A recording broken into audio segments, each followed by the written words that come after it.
Your talk last year that combined the physical with the emotional side of heartbreak and all of those things, to me, was another message that needs to be out there. So I hope that's either a TED Talk in the future or it's in your quiver as a writing project, because I think, we all know that this controls a lot of the rest of us, right? Like what happens to us physically and all those things. So if they allowed 45-minute TED Talks, I might have been asked to do one already. Welcome to another session of Inside Outlooks. I'm Dave Gorham, a mindset coach with a passion to make you show up as a superhero. And I'm Matthey Walley, a mindset coach with a passion for being just a little bit cooler than Dave. Join us as we take a look inside so we can change the world around us. And away we go. So welcome, Robbie Parker, and thank you for taking time to be with us today. My pleasure, and it took a lot of effort, technology-wise and schedule-wise, to make it happen. So being here is like, I don't know, the excitement, it's been building, and so I'm excited. Excellent, for all of us, for sure. Totally excited to go here. Tell us about your day, Robbie. I'm so excited to hear about it. Yeah, no, it's been, I didn't know what to expect because it's not like anything.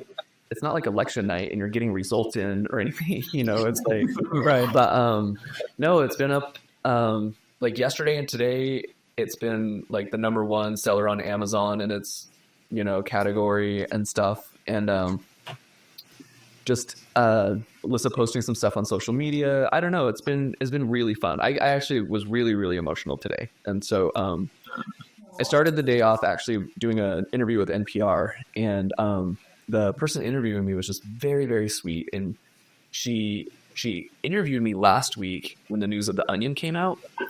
And then when we talked about that, and she mentioned the book, and then she said when we were done, I want to interview you next week because I'm not done reading your book. And so I want to interview you next week and talk about that. So I was like, sure. She was just the sweetest person, really touched by it. And her questions were so thoughtful and so thought-provoking for me.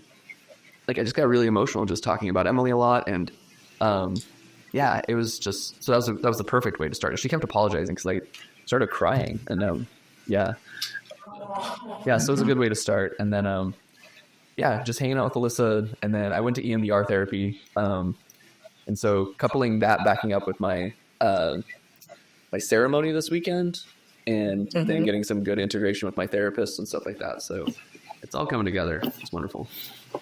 Oh, that's excellent. That's interesting that you go that way. And I know eventually Matt wants to do like the formal intro, but I was thinking, so I was able to finish your book yesterday. So I'm actually quite glad we had some technical difficulties so that I could get through to the end. And, it really is amazing. And I was talking to Matt about how it's such a weird feeling to be both very angry, very touched, and like very sad all at once. But certainly I felt that often throughout the book. And it did make me think through like, where is Robbie today on this journey that you've been through that we will back up and go through. But like, I really was just like, I can't wait to talk to him and hear kind of where you are today, especially thinking that big aha moment that you had in the courtroom, especially when Alyssa was up on the stand. It sounds like testifying that you were seeing yourself and your experience through her eyes. And also kind of the moment where, you recognized Alex Jones as not somebody who had control over you. And so just kind of from that moment to today, is that where the whole book was written? Like, kind of what has your journey been from those moments to today? Yeah, so from the moments that I finished writing that, and it was interesting. I showed up to the trial, right, thinking I knew everything that I was going to experience. I had had this, I was manifesting like exactly what was going to happen like the whole time. And then to show up and be hit with so much new information and seeing things that I thought I already knew from different angles and from different perspectives. So it was like this emotional ride the whole time. And then, a year later, I'm writing the book, and a year and a half later, I'm writing those chapters. And I've had some more time to process. I've had some more time to grow. and I'm now seeing all of that again from a different perspective. And so it just goes to show that, like, you know, we never stop learning, we never stop growing and understanding things, and we never stop healing from things that have happened to us. And so my journey, like, continues, my story continues, and I'm glad I get to share it with you. And then we might have to talk again later because there'll be more things to talk about. Oh, we would love that. I got so much running through my head. It's kind of like, you know, this is how I prepare for these things, Robbie. Oh, love it. That's my mind map. Love it. Matt's mind map. Matt's mind map. Yeah. All right. I mean, I think, like, just to kind of go off of what you were just talking about, Robbie, I've been reading a lot about kind of meaning and purpose and pulling forward, you know, like, meaning in life. And really what you just said was, like, so beautiful in the way that, you know, we have experiences, good, bad, and certainly very ugly. And, you know, it's what do we learn from those things that help us grow, that help us to see it from a very different lens, which I think you told a beautiful story of that throughout this book. And I just think that it's incredible that you say you're continuing to grow and you're continuing to learn and that you're continuing to see different pieces and different parts of it.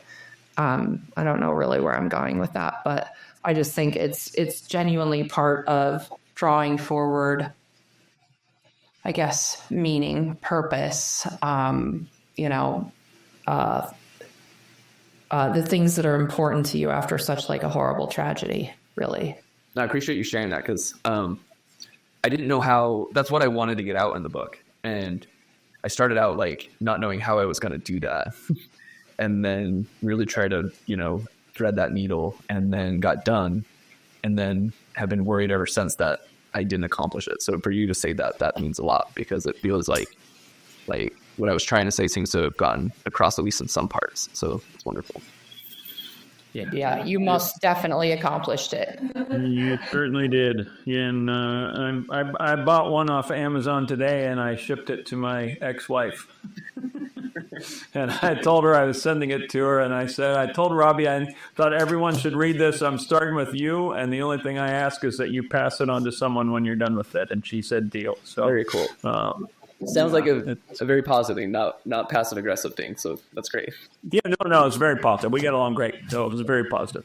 I had a mom in the NICU recently that we had to get a copy of Understanding Borderline Personality Disorder at one point in our lives. And I was like, if I were to bring that book in and just leave it in this room where this mom could pick it up, I'm like, is that really passive aggressive? But yeah, just a little. So were you, I know you mentioned in the book that you'd gotten away from writing and things like that, right? But I mean, is this all from memory after all of that you really started writing, or were you taking notes at all during that time? Because, I mean, it's to be able to detail the process, to look back at what you went through and to see those different layers and the different awakening of different pieces of awareness, right, on different parts of who you were, to me was just astounding. From a storytelling standpoint, astounding, right? But from just a human standpoint of being able to, in a sense, coach yourself, right? Like, and I know you had people that you were talking to and therapists and things, but it was like you self-discovered seemingly for so many times on things that were going on. And so I just wonder, were those things that you felt during the process as much that's why they're ingrained, or did you take notes? Yeah, no. Okay. So right after Emily died, I did try to journal experiences and feelings because everything was so heavy and clouded that I wanted to have some clarity from that time, because I had a sense that, like, I'm going to look back at these moments in the first few months after she died, and I don't want it to be one of those, because I know I'm in a fog and I don't want to not be able to remember. And so so that was helpful. And that actually was helpful the first time when Alyssa wrote her book.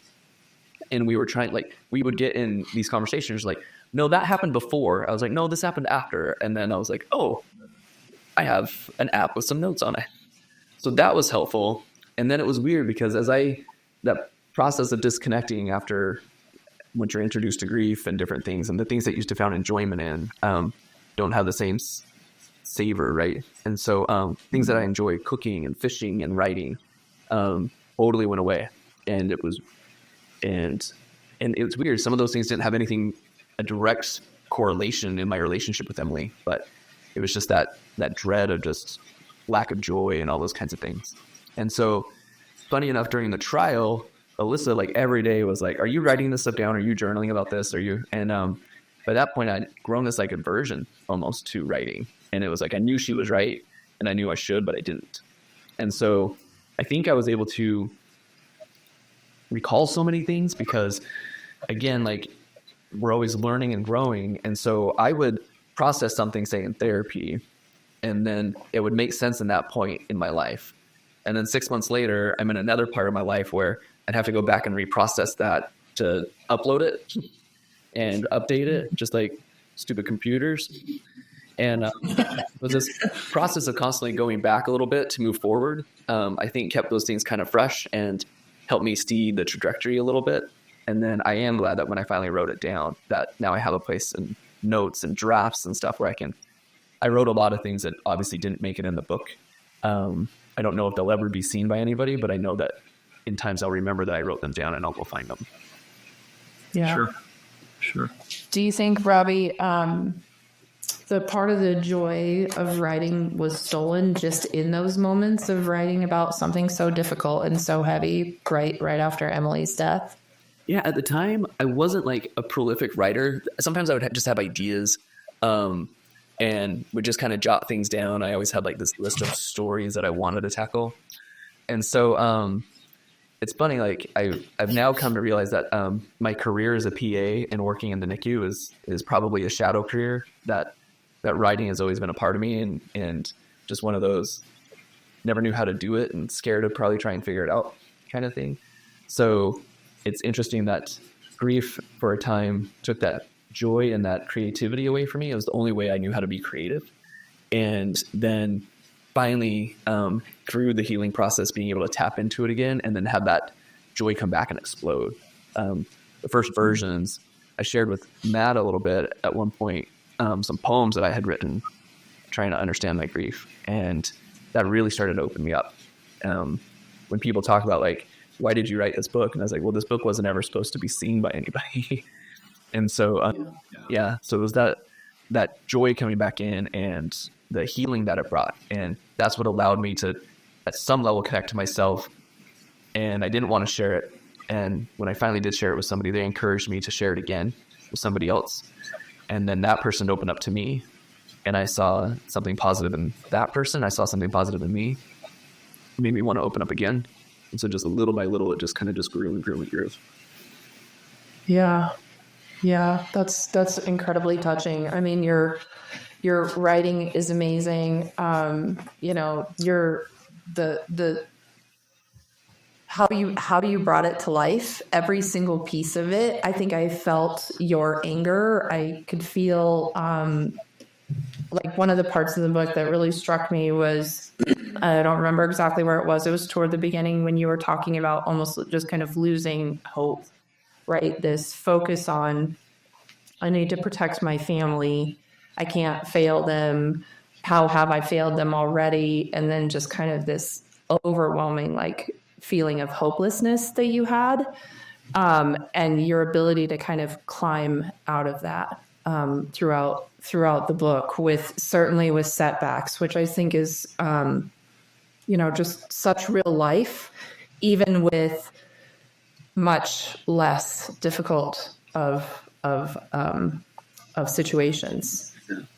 So I thought that was quite striking, and I think like this to me is a message. I said to Matt, I think everybody needs to see it for so many reasons.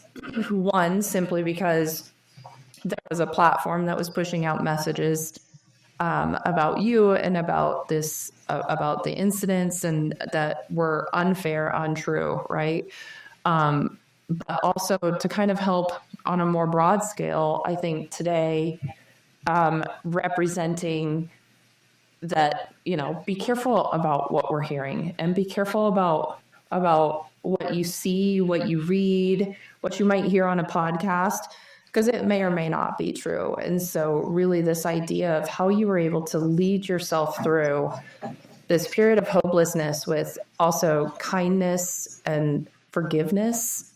I don't know if that's a feeling that you felt like you had, but like I felt like you were kind of defining a little bit of recognition that whether it was meeting with the father of the shooter, meeting with your ex-abuser, just those types of things were really, really, really powerful. And, I would say shows the best of humanity, Robbie, in some of the worst of human times, for sure. No, I appreciate you saying that. And actually, the thing that you said that struck me the most was, I'm really glad you saw the setbacks. I constantly struggled with that writing the book because I didn't want it to come across as this, Robbie faces something hard and then Robbie overcomes hard thing. And, so I kept telling, my editor kept taking some of those setbacks out. And I was like, no, because to me, I was like, the ratio isn't correct here. Like successes to failures is not correct. And you're making my batting average way better than it is. And so, and she just kept reassuring me, it's fine. People will get what you're trying to get across. And so another one of those things that I was nervous about if how that was going to land. So I'm glad that you said that. And I think part of that process and growth is yes, I want to have successes and I want to recognize them in the moment and celebrate them when possible. And that's harder to do than it sounds. But also you're talking about this time where we're in, where it seems like everybody we know, including ourselves, are more comfortable in our echo chambers and surrounding ourselves with information that's comfortable and surrounding ourselves with people that don't challenge us or even maybe we might feel threatened by them. And that's kind of what I had to do through this process. I had to sit with things that I hated the thought of sitting with. I really resisted grief. I didn't have a choice in it, and it came just plowing itself into my life. And I tried everything I could do to kind of keep it at bay, and that was just impossible. And learning how to sit with things that are uncomfortable. Hey, pup.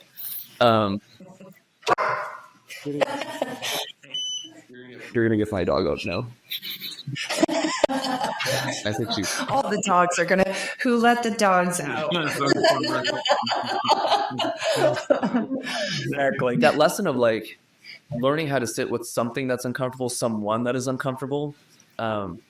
Sitting with the shooter's father, all I felt was just. There's not a specific emotion to describe what I was feeling that morning. I was, there's anxious and there's trepidation and there's just this sense of the unknown. Getting in a conversation with the man who sexually abused me and my brothers. All of these were done in a sense of healing. And so, healing sounds so good and wonderful and full of light, but you have to enjoy it and experience it. You have to be able to learn how to be comfortable in uncomfortable situations. When people ask me, when somebody they know has somebody that they know died, it's what could I do for that person? And it's you need to challenge yourself to get in a place that's uncomfortable for you and sit there long enough until it's no longer seems unbearable. The people that I feel helped me the most were the ones that could just sit there with me in that place, because otherwise it just felt dark and lonely. Yeah. The people who weren't trying to move you forward we're just sitting and hearing you and seeing you. And the ones that try to move you forward, and they're great people, they're loving, right? And it's just awkward because our society just sucks so bad at knowing what to do in uncomfortable situations, especially regarding death and death of a child and all these things that they don't want to admit that the biggest difference between me and them is chance. That's a really hard thing to grasp and go, I send my kid to school every day, and the chances of that happening to my kid are the exact same as the chances of it happening to his kid. And so that's a very uncomfortable thing. So you say a silver lining and you give this platitude, right? And you want to give that person something because you see that they're hurting, but you're really serving yourself, right? And that's okay. I'm not knocking people. That I experience that a lot, and I don't want to make people feel bad or anything. But the ones that really meant something were some of the people I never saw coming, right? I went to some really good friends or some really close family members that had been there for me in my life before, almost, expecting the same kind of interaction that we had in other times, and it just wasn't there. And that's not their fault. I don't know where they were at and what they were dealing with in life or whatever. But some of the people that just came and could just sit there with me, just out of the blue, it seemed like were amazing. And so they were that for me. I hope that I can be that for other people, and I hope people can grasp the idea that they can be that for other people as well. Yeah. I like that. That's a super friends concept, a superpower, right? Like the ability to sit in discomfort. It just popped into my head from what you said when we were together in Utah, beginning of this year, right? Seems longer ago, but at the beginning of this year, when you talked about the cells of the heart and how they're different than any other, and if you put two of them together, that they come together and they start beating together. And to me, what you just said is that's what you needed, right? You needed that other cell, that other human being to come over and just be there, Right. and beat together rather than trying to figure out anything else, right? It's just, it's community without expectation. Yeah. Right. No, I love that you just used my own words against me, like 11 months later. That's beautiful, Matt. And I'm glad that's great. But that was so striking to me because, you remember me, I told you I was trying to take notes and thinking about writing a poem, and then I was just so engaged that I just needed to shut my computer, which doesn't happen easily for me as an ADD kid, Yeah. But you also said, and I wrote this down, so I'm not remembering this part from memory, but the strength of heart comes from the ability to connect and communicate, right? And communication, communication can take so many forms, right? And so often communication is really presentation because it's one way, right? There's no exchange of information. And yet in this case, a lack of words doesn't stop the communication, actually creates it, right? The words sometimes can interrupt the connection. Awkwardness, right? Not ill meaning, but just, I don't know what to say. I don't know what to do, and I think you're right. I think we have such a hard time in our society with that. And, I don't know who we can blame for that, but there's a they out there somewhere. They didn't teach us this or something. It's not. We're not born that way either. It's created and through our experiences and awkwardness and stuff. And I loved it. I just, it's funny to me, and this is the lesson I'm learning right now, just like how hard it is to be really honest, with ourselves and what it is that we might be feeling, right?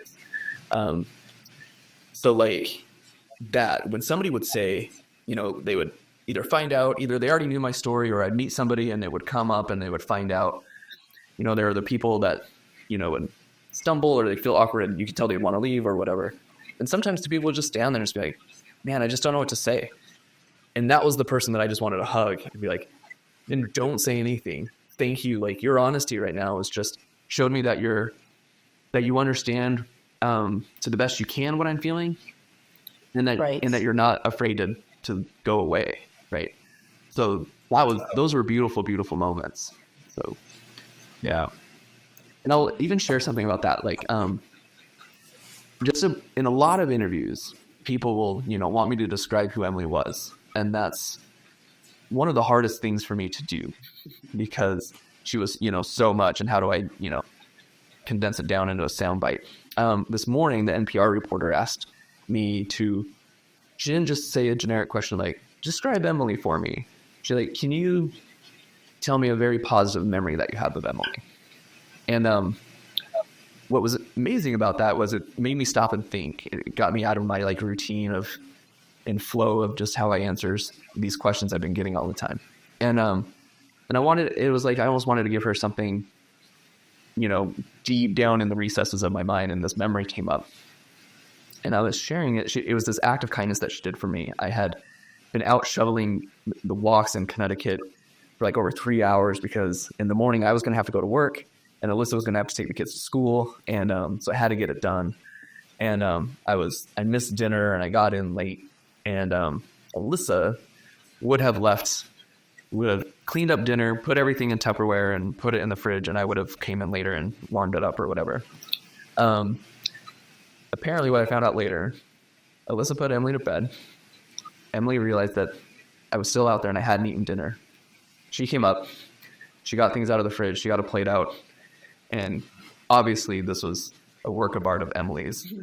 This leftover meal that I walked into, and then my place on the table, not on the counter, my place at the table was this plate of food with my favorite drink, right, waiting for her when I came in, and she was back in bed. And as I was sharing the story with that reporter, I just got so emotional because I realized what it is that I love about Emily the most was she knew what she was feeling and she knew how to express it with people. She has so much love to give. She knew exactly how to give it in a way that was authentic to her, but was directly for you. And I saw her do that with strangers. I saw her make somebody in Costco laugh, and then next time we were at Costco, made somebody in Costco cry just for how she interacted with them in a very genuine, authentic way. And I realized by telling that story today, that's one of the hardest things for me to do is I don't know how to take what I'm feeling inside and express it in a way outwardly that feels authentic to me. And I struggle with that. And it just dawned on me, like, I just miss that about her so much. And that's what I loved about her so much, because she gave me a way to tell me and show me like it's possible and you can do it. And so her ability to connect her heart with others and how she communicated that was definitely her superpower as well. Well, Robbie, I love that story and that you shared that. And just a little behind the scenes while we were waiting for computer updates, Matt actually said, I think that this is Emily's superpower. I mean, he defined it almost exactly like you just did. Oh, wow. Without that story behind it, but just from your communications earlier this year about her. So that's quite amazing. And I have goosebumps, and I'll tell you, you did actually a very nice job of expressing that through the book. I think the stories that you told about her, one of the things, and now I'm getting emotional too, but one of the things that I found really incredible about her is that at such a young age, she could give so freely without that expectation of, right, for her to make your dinner and then go back to bed and not be like peeking around the corner waiting for you to come in and waiting for you to be like, oh, Emily, thank you so much. Like, that is so genuine and mature, way beyond her years. And like you said, so authentically connected. And the stories that you tell about her throughout the book definitely let that part of her heart shine through.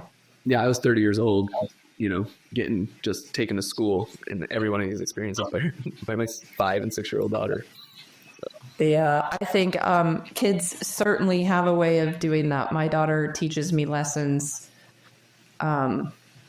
probably on the daily these days still, and she's 21. So, and I'm sure your other 2 daughters continue to teach you lessons as well. That's the beauty of kids, is they're so authentic without any of the weights of experience necessarily on them. So I love that. And I'll confess something to you about that as well, that even just while you're sharing that kind of dawned on me, and I've known this about myself. I had to make up for that lack of ability to express emotion. That's how I think I just became a storyteller. When I'm in therapy and my therapist asks me like just straightforward, like, what are you feeling? I can't say I'm feeling X, or like I have to tell her a story. Like, when you're in line at a grocery store and somebody and I have to go through this whole thing.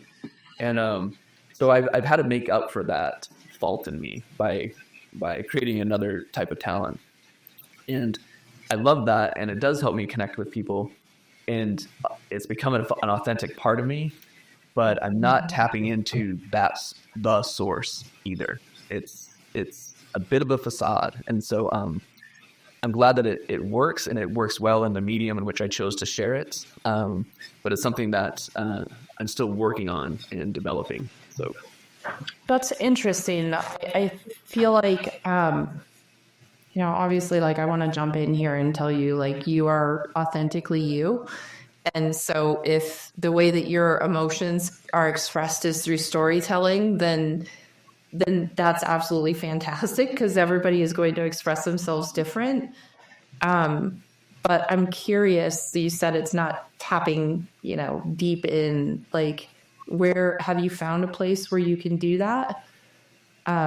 Like, is it through your writing again? Have you refound the joy there? Have you found a place where you're able to bring that out? And is it okay for it to stay in that private space for you and not be the public persona, so to speak? Yeah, I mean, it's still a trip to me that anybody would really care about anything, I'd have to say.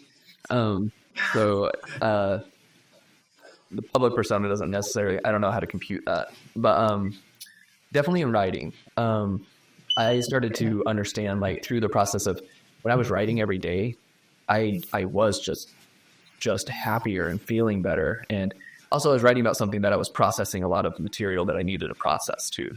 And so that was a double thing that was helpful. And when I had times during that process when I wouldn't write for a few days, I did feel a downer, right? And so definitely writing was one of those. But also not only that, but not even just me feeling that, but the things that I was writing about and connecting to myself did help me connect with the people around me. And I could feel a down shift in that too when I wasn't writing as much. And so, yeah, those things definitely help. Therapy, obviously. I don't know, like, we can talk about this or not talk about it, but like these psychedelic healing ceremonies, I've participated in a few of them. Those have been remarkably, beautifully helpful, and not something that I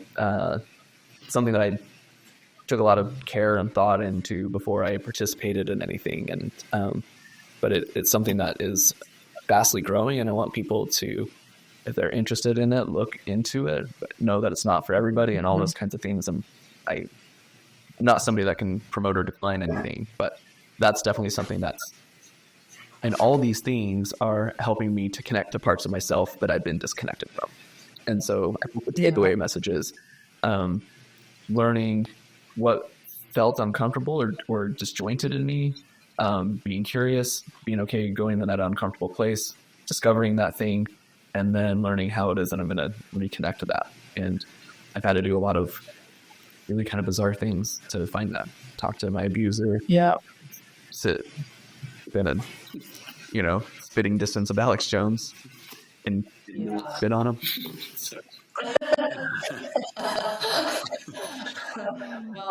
One of the things that I wrote down as I was thinking about our conversation today is that really struck me was it was actually three things. One I've already talked about, but you had, through this healing journey of yours, which I know continues and will probably always continue, but just your quest for understanding and how that led you down so many different paths, right? Whether it was a quest of understanding, again, by meeting with the shooter's father, or sitting in front of Alex Jones and not spitting on him, or even in the digging deep into your own past and your own trauma and kind of what that was causing. I thought that was incredible. Again, your willingness to forgive. I don't know if you ever really used the word forgive in the book, but like it comes through in spades. And then just like the love and care that you have for your family is like just all over every page of the book.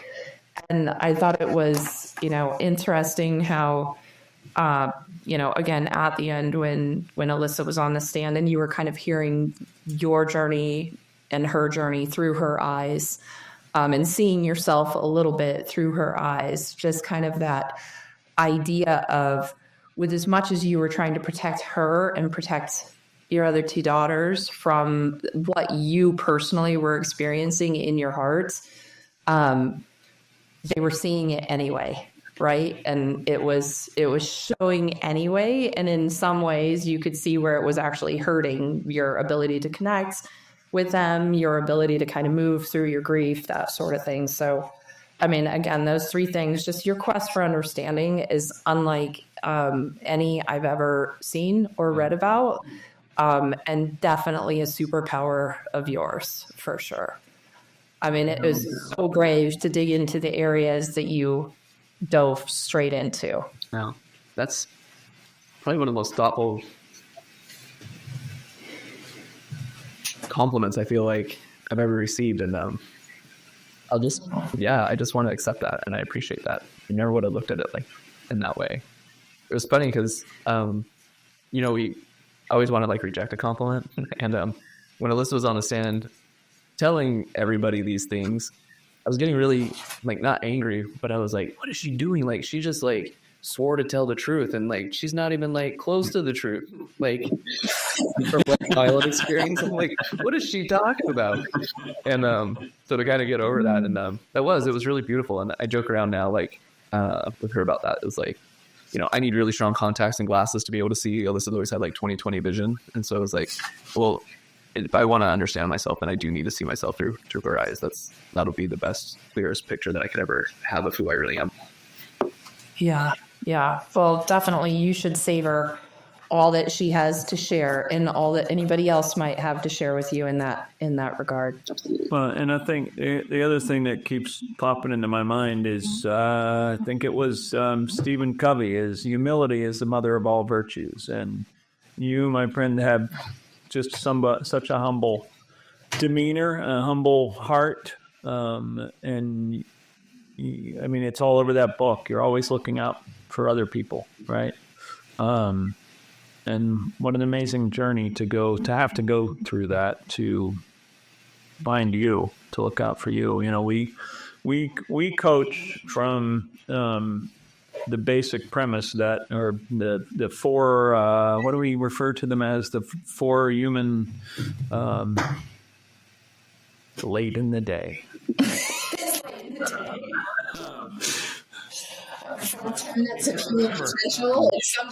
They are, but 4 points. Awakening awareness, right? Awakening awareness of patterns and things in our lives, and through that book, through your journey, you constantly upped your awareness, right? And found it through different ways, but strengthened it the entire way. And I always think of awareness, and I always use an example with coaching clients that we've all been driving down the same road all our lives. And there's always this wide sweeping right turn that we always take, right?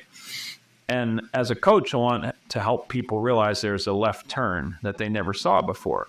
And so they eventually may see the left turn, or remember it maybe a mile after I was supposed to look for that, right? And then down the road, a couple weeks, whatever it is, then they like get to a point where there was a turn there. I could have gone there, until they get to a point where they can actually go, I can go this way because there's a turn here. Whether they do or not doesn't matter. It's building that awareness, right?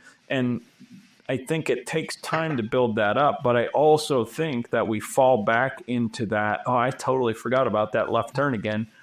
Like I haven't thought about it in a year, right? And that we have to kind of reawaken that. And that to me is what we saw. That for you, step back, was kind of it was really a step forward in a lot of ways, right? It's just that you had to go back.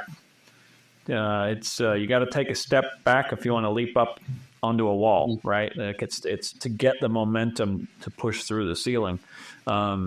So awareness, and then focusing attention on opportunities for growth, which is like all over your story, all over what you did.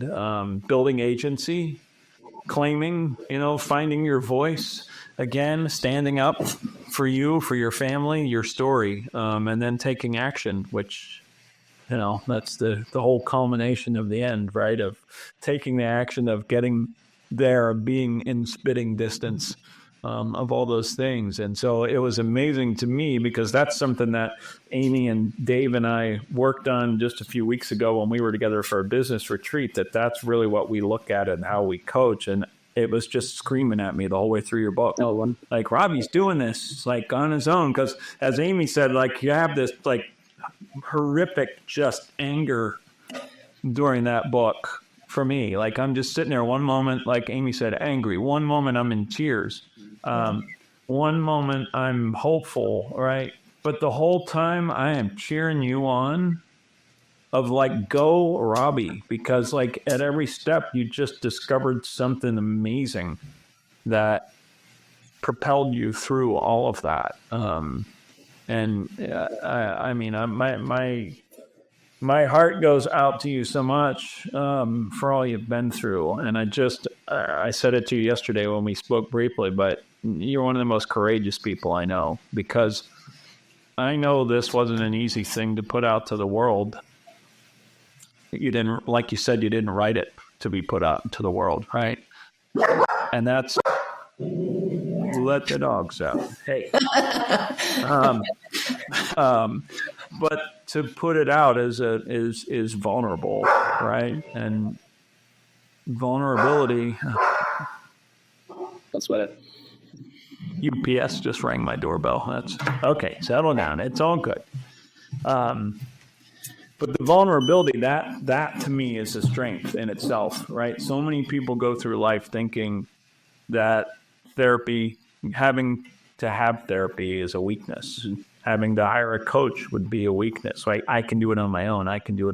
And so I saw the strength and the humility and the vulnerability throughout, and you leaning on other people, right? But also going inside, which is hard, right? That's the work. That's the hard part. And man, I applaud you.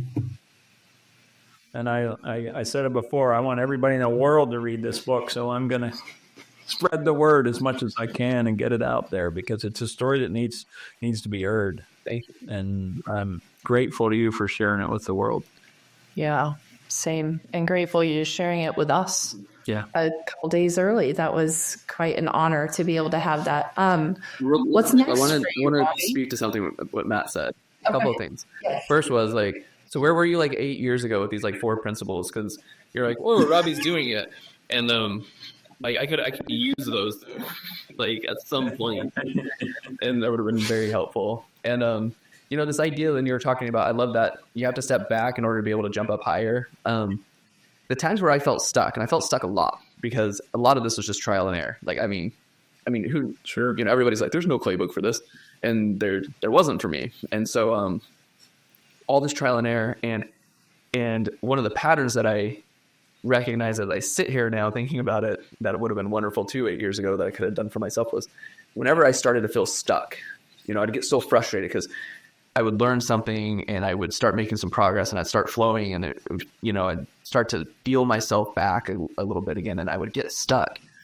And what I wasn't realizing, I don't think, is when you grow and when you move forward on your path, that means you are going to be entering new territory. And you're going to get to places where you might feel disoriented, or you're not going to recognize where you're at. And in order to kind of reground yourself, you might have to retreat back to something that was familiar. And so that to me really stuck out. And then and you can recalibrate and you can reassess and think again. It allows you to think through your process again. And so that's something too that has been very helpful. Like, I had something that worked for me at one point in life, right? I mean, at 6 years old, I developed coping strategies that helped me survive that time in my life very well. At 36 years old, those coping strategies suck, and they actually cause harm and the opposite of what it is you're trying to do with them. But they're so familiar that you hold on to them really tight, because at one point they helped you be safe and they helped you survive. And so rethinking things through, looking at things from a different perspective, climbing down off of Mount Stupid, that I know everything I need to know about something, and not seeing the other peak that's above the clouds, right? And then you were talking about people being scared to be vulnerable. because what I've done for so much is try to create a sense of safety. I try to control it. I try to manufacture it, and I try to then control it. And that's why I lie to people. That's why I told people it doesn't bother me what conspiracy theory people do. I'm doing fine in my grief. Everything's great. No, you go ahead and talk to me. And at a time when I didn't want to be talked to.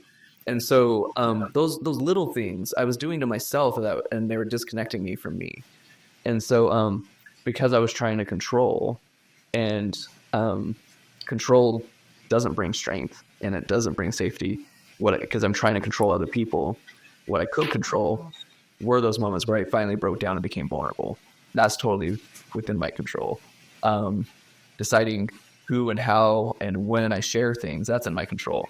And I can be a healthier version of me when I figure that out in a healthier way. And how I decide to share myself with my words or with my touch or, those kinds of things, I can control those things. And so you're right, Matt. I mean, that does bring a sense of strength that for a long time I tried to avoid, because I don't know what's going to happen when I do those things, especially when I'm at a point in life where I'm in uncharted waters and I don't know where to go, and I don't feel like my compass is working, which grief and trauma makes it feel like your compass is just spinning. And so, yeah. Sure. Yeah, I love your statement, Robbie, about how a coping strategy that you developed at 6 really sucked at 36. And I think each of us in different ways experience those, whether they're beliefs or coping strategies or whatever throughout life, that we have to continue to evaluate. And I also love where you said, that sometimes you had to kind of retreat back to this place of more comfort because you were going into this uncharted territory. And I think that in and of itself is kind of the definition of growth, right? That we cannot grow unless we go and make ourselves uncomfortable. And your ability to make yourself uncomfortable throughout this, while grieving, while suffering from trauma, was really, really astounding. Just really, I will say that one emotion that I very consistently felt throughout reading the book was awe. I just was in awe of you and everything that you were doing. I'm curious, Robbie, what's next for you? Now what? This is out. We're watching Amazon. What's next? I've learned that I work a lot better if I really hold back on setting expectations, other than things that a goal spine or whatever. So I don't know what's in store. But I will be open to the process.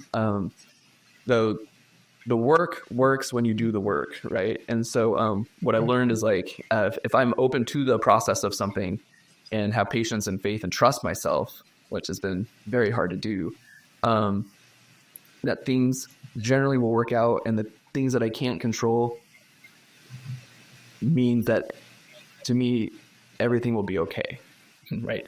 And so I'm excited to see what might transpire from this. Like I said, I love my career, and I reference it as kind of like a shadow career because I have found that writing is something I really enjoy. So I would love to write more. I'm already starting another proposal and reached out to some people about my next writing project. I have 2 more writing projects in the quiver after that. And so those would be things I would love to continue to expand upon. If this book opens doors to allow me opportunities or where I can connect with other people and bring hope and healing, I'm all for that.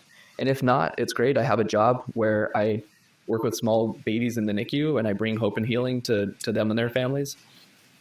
And this is another lesson that Emily taught me that I thought was really, really beautiful. You touched on this earlier. Something about, we hear about generational trauma. And it's so funny to me that my 6-year-old daughter was killed at the exact same age that I was abused. And it was me processing her grief and connecting to her, which showed me that I needed to go and heal my 6-year-old self. So I had my daughter, instead of passing on my generational trauma to her, which I've always been so scared about and I've done in other ways, but I had my daughter helping me heal things from from my past that was passed down to me from others, right? So it's just it's just beautiful. And so That is good. so those kinds of things are a part of my future. I'm excited to kind of see what happens. Oh, and the point of me saying that was that processing all of that information and stuff, I began to realize that the reason I was always drawn to work in the NICU, I went into a NICU one time when I was like 7 years old. My dad used to work in one as a respiratory therapist, and he showed me the babies, and I don't know why, but I was like 7 or 8, so it was after my abuse, and I've always been drawn and I wanted to work in there, and I'm blessed to do so. But I realized that connection is because I'm helping people who are so vulnerable and they're suffering for something that wasn't their fault. They never did anything wrong. They never made a choice to bring this upon themselves. And they're always honest with me. If I worked with adults, I would be awful because I couldn't stand the fact that they're lying to me, or I tell them advice and they won't follow through with it or whatever. And so I found that working in the NICU was a way to try and heal myself, and I wasn't really aware of it. And now that process is happening, I do ask myself the same question. I'm like, so what else is out there for me if I don't need this the same way that I needed it before? So what else can I go and explore and do in the second half of my life? So to be continued. Well, I'm voting for you to do a TED Talk because your talk last year that combined the physical with the emotional side of heartbreak and all of those things, to me, was another message that needs to be out there. So I hope that's either a TED Talk in the future or it's in your quiver as a writing project, because I think, we all know that this controls a lot of the rest of us, right? Like what happens to us physically and all those things. So if they allowed 45-minute TED Talks, I might have been asked to do one already. Cut it down to 18 minutes. Yeah. 18 minutes. You'd either need to learn to talk really fast or... And not forget the slides, right? I forgot those couple of slides that I was so bummed about, because I was like, oh, that was really important. Just moving on past that, man. I know whatever's next for you, Robbie. You'll be teaching us and everybody around you what it is to be human, because that's like all of the best parts of humanity, like I said, are expressed in that book. And emanate you talking to you. I could talk to you for forever. So we're definitely going to have to bring you back when Dave can join us. And we can talk about any number of fun topics. But I really want to say, like, it has been an honor for you to share your experience with us, both through your words in the book and then certainly today.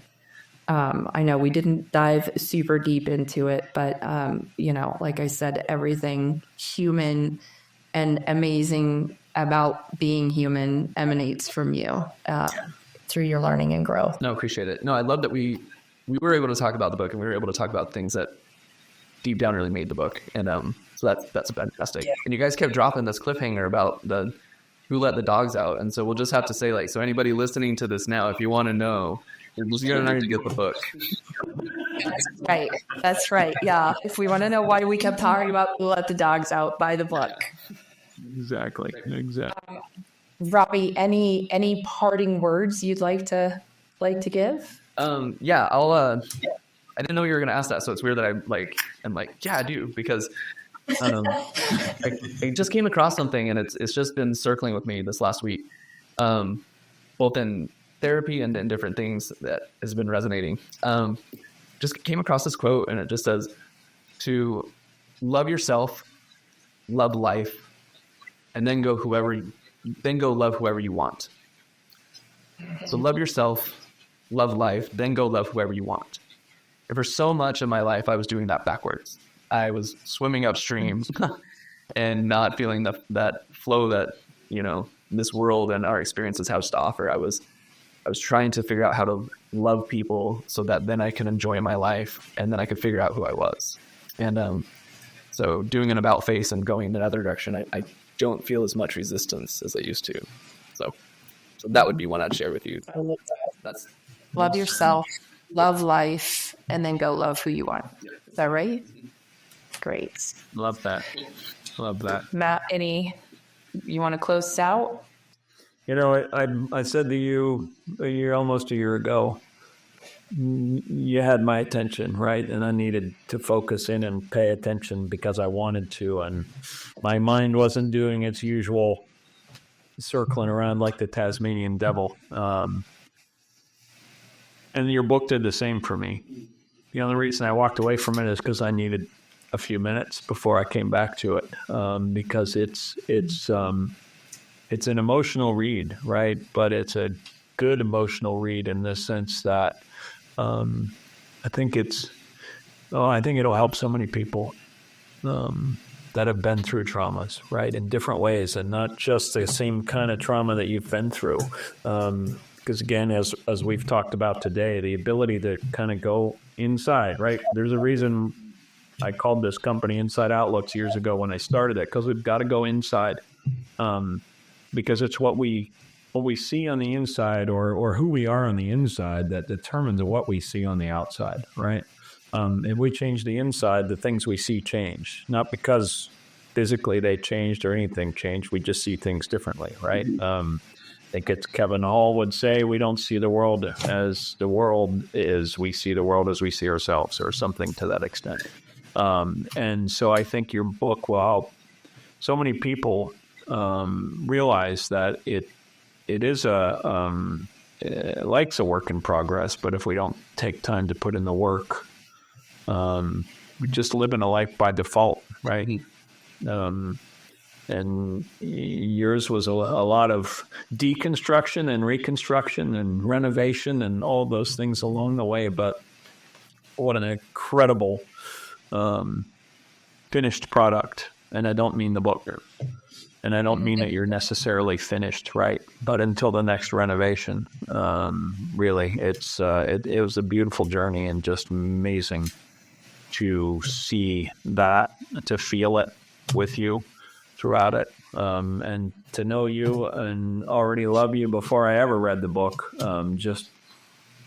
I think I was saying to Amy today, I think you and I, the first time we met was when you saw the memorial for the first time, wasn't it, that night at New York? So, like in person, yeah. I think we've been on those calls, yeah, but yeah, for sure. Yeah, in person, yeah. So anyway, but you're an amazing, amazing human being. You are truly a super friend in every aspect. And thanks for sharing what you shared. And you articulated exactly what I want people to get out of this book is, like, my story can feel very intimidating and it's very out there and crazy, right? I was writing the book going like, what was going on here? And but really, like, when people ask, like, why did you write this? It was because, like, I didn't want to feel like I wasn't approachable. And I wanted people to know that, like, yes, my story is crazy, but there are ways that we can find connection, because the hardest thing that ever happened to me is the hardest thing that ever happened to me. And the hardest thing that's ever happened to you is the hardest thing that ever happened to you. So there's no comparison here. We all are given the same tools. We all have the same bucket of emotions. We all have different things, and our experiences are different, but it doesn't mean we can't find ways to connect. We can't find ways to communicate with each other. And we can't find ways to bring hope and healing into each other's lives. And if, again, like I say in the book, if we're all going to be sharing this earth at this time together, then we might as well help each other make the best of it. Absolutely. Absolutely. Thank you. I love that. Thank you for sharing you, Robbie. Thank you for sharing Emily's beautiful heart with us. Thank you for sharing your family's journey with us and your family. And we will let you go now and love on your wife and your girls. And we will look forward to talking to you again soon. Appreciate it. Thanks. Thank you so much. All right. Thank you, Robbie. Appreciate it. Thanks for listening, and remember, your outside world is an inside job. See you next time.